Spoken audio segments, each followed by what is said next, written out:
Tornado Cash, le développeur Alexei Perstev est condamné à plus de 5 ans de prison aux Pays-Bas. Mardi aux Pays-Bas, le développeur de Tornado Cash Alexei Perstev a été condamné à 64 mois de prison. Alors qu'il avait été libéré une première fois l'année dernière, l'intéressé se retrouve une fois de plus derrière les barreaux, ce qui relance le débat sur le droit à la confidentialité.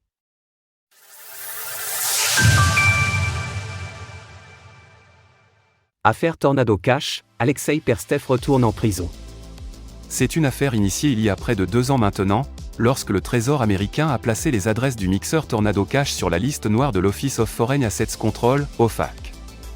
Peu de temps après, Alexei Perstev, l'un des développeurs majeurs du protocole, avait été arrêté aux Pays-Bas, avant d'être libéré le 28 avril 2023.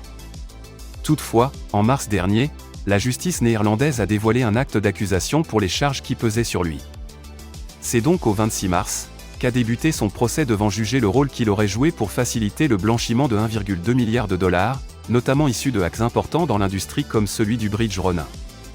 Ainsi, le verdict est tombé mardi, et Alexei Perstev a été condamné à 64 mois d'emprisonnement, soit l'équivalent de plus de 5 ans derrière les barreaux. La juge Henri Xlar a qualifié Tornado Cash comme un outil destiné aux criminels, et ce de par sa nature et son fonctionnement. Par la suite, elle a rejeté les arguments défendant les valeurs open source du projet, sous couvert d'idéologie, vous ne vous souciez pas des lois et règlements qui s'appliquent à tout le monde et vous vous sentez intouchable. Comme depuis le début de l'affaire Tornado Cash, cela rouvre le débat sur le droit à la confidentialité. Pour l'heure, les 8 mois d'emprisonnement déjà effectués entre 2022 et 2023 seront déduits de la peine qu'il reste à purger à Alexei Perstev, tandis que ses avocats disposent de 14 jours pour faire appel s'ils le souhaitent. De son côté, Roman Storm, un autre développeur du projet qui avait été arrêté aux États-Unis en août 2023, doit être jugé le 23 septembre prochain. Source: DL News. Retrouvez toutes les actualités crypto sur le site cryptost.fr.